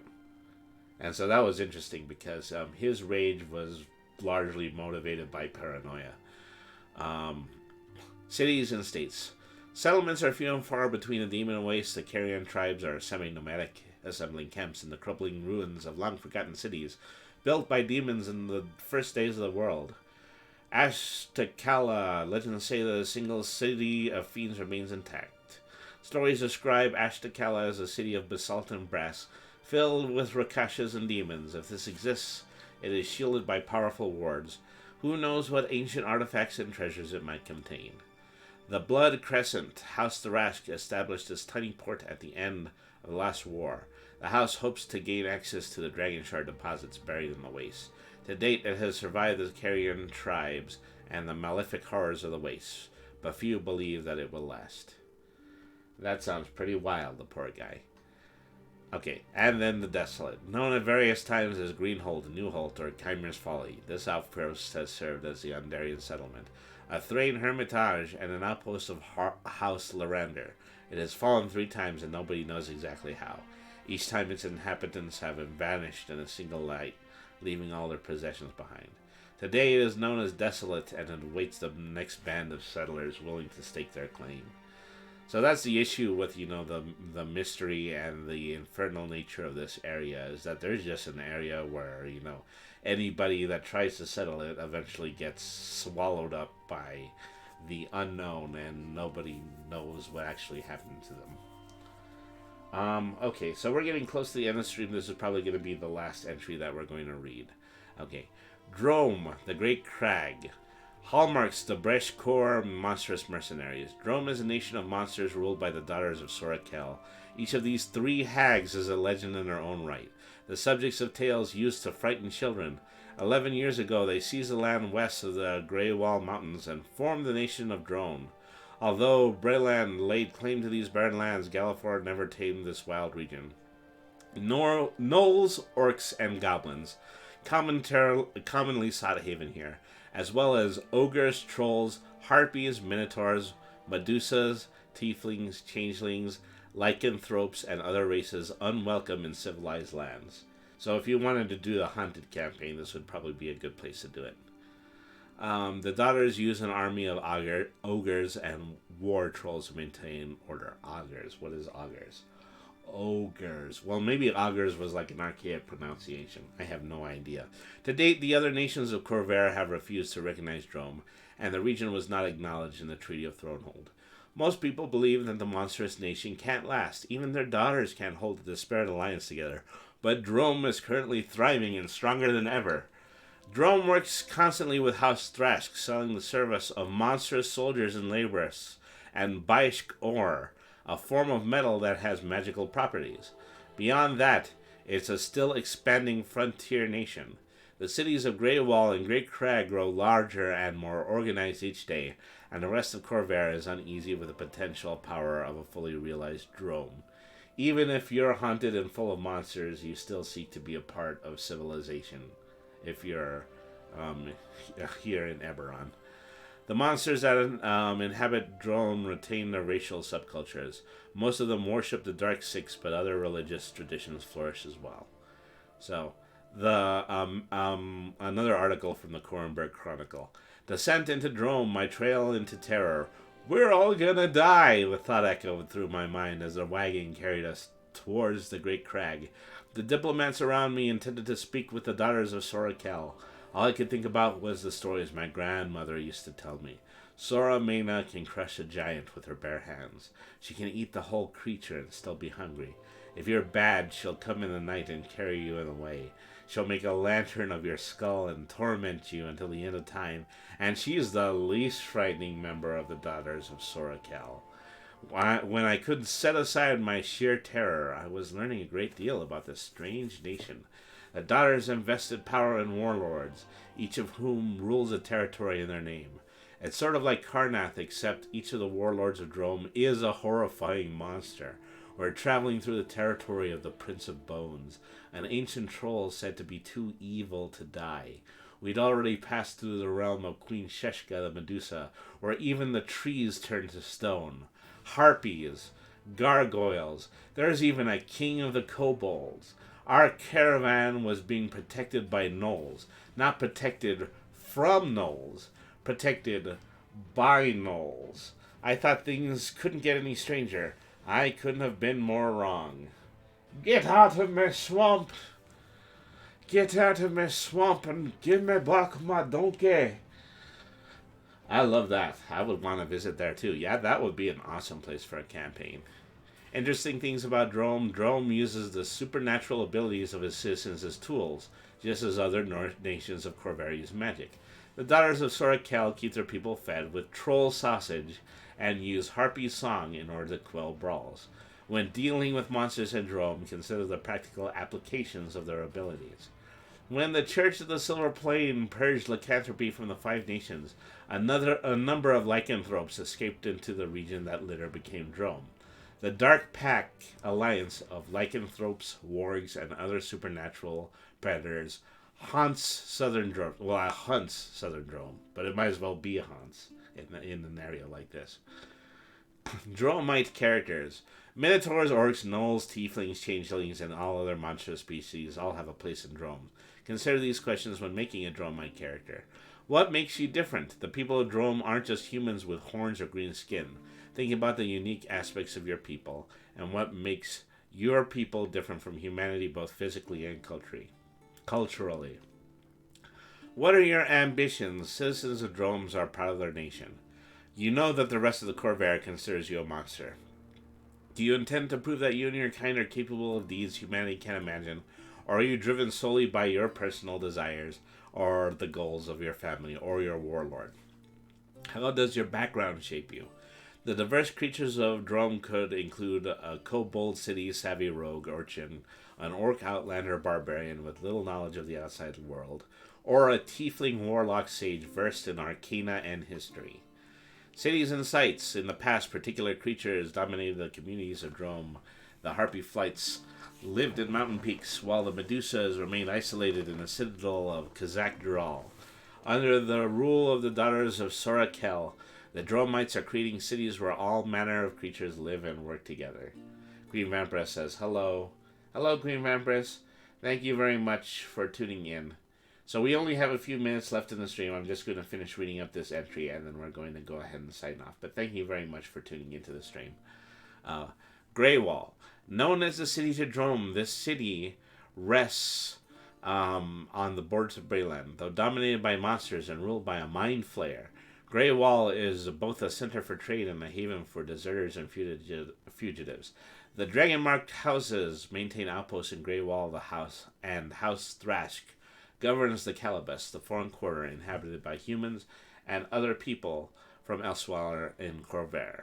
The Great Crag, built atop the ancient goblin ruins, the crag is the seat of the daughters of Sorakel. Few outsiders have seen this thriving city of monsters. Of the dragon-marked houses, only House Thrask has a presence in the city. And the Venomous Demence. The hidden city is ruled by families of tiefling warlocks who wield powerful magic and craft dark wonders. If you're playing a tiefling or a warlock, you have ties to the Venomous Demence. Drome is barely a decade old. The Treaty of Nations refused to acknowledge its sovereignty according to the terms of the Treaty of Thronehold. It's a rebellious Treaty of Brayland. As a renegade nation, it is a haven for war criminals and deserters, as well as brigands and mages presuming forbidden paths of magic. The monsters of Drone have no particular love for these bandits and fugitives, and the Outlanders have to watch their step. Tensions remain high on the border with Brayland, resulting in constant skirmishes and raids. Deeper within the nation, the daughters of Sorakel build a power, Grey Wall, and the Great Crag are constantly expanding, with goblins and ogres laboring through the night. Warlords drill their troops, forcing all manner of monsters to work together. A predatory aspect permeates life in Drome, but also a sense of excitement. The belief that the daughters will lead Drome to greatness. For centuries, the people of Drome have hidden in the shadows. Now they stand in the light, and they are very proud. Isn't that lovely? Alrighty then. So, thank you everybody for tuning in to tonight's Tabletop Lore stream. So, once again, is that I'm working really hard on delivering a new segment for the show, which is going to be solo adventures with chat. I don't have things, work together well enough in order to announce a release date the same way I did with Meowing Portal, but I'm hoping that I'm going to get that straightened out in the next week, and I will probably start posting scheduled dates for that pretty soon. And so I'm looking very forward to it. It is an opportunity to do some more roleplay for this channel and do more role-playing for the very nice people who have constantly been visiting this stream. So Queen Vampiress says, they've been conversing in chat with OS Devon and saying thank you, sending you good vibes. It's good to see you too. I hope you're having the most lovely evening. So, thank you to Queen Vampiress, thank you to OS Devon, thank you to Sonar, and also, Sonar AF and Hunter Dylan 95. Thank you, all of you. Thank you very much for tuning into tonight's stream. I'm going to be back tomorrow. I'm going to be playing a makeup substitute playthrough of Potion Permit tomorrow. And then on Monday, October 31st, Halloween, I'm going to be here beginning at 8 a.m. and I'm going to be doing an 8-hour stream of the remainder of Benny and the Ink Machine, the beginning of We Happy Few, and probably a few games from the Castlevania collection. That's going to be on October 31st. We're also going to be opening that up to charity. All of the donations to charity are going to be going to the Trevor Project, which is a very worthy charity that helps to work with the mental health and welfare of LGBTQ individuals. So thank you everybody for tuning in. I like to do a raid now. Let's see. Would I like to visit right now? So right now, I think they might be interesting. Let's see, who else do we have? There's a very good amount of people right now. So we're going to go over to a stream starring Kite VR. Kite is a... he used to be P-Noodle, and I've thrown to him a couple of times in the past. He has since changed his name. He is now Kite VR. Right now he is in the middle of the game of Cult of the Lamb. So let's start out with a shout out. Alright.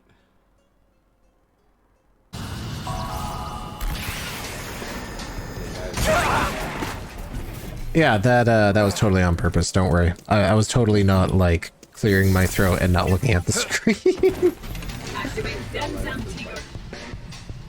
It's okay. You see, this is why I don't like driving cars, because of the off chance that happens when I sneeze. Like, terrifies me. The streets are so empty. Nary a toilet in sight, because you know you run into those a lot when you're playing No More Heroes. Alright.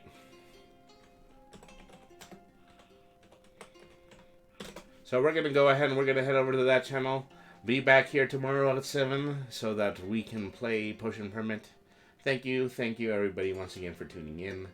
Have a good night, everybody. And thank you very much for watching.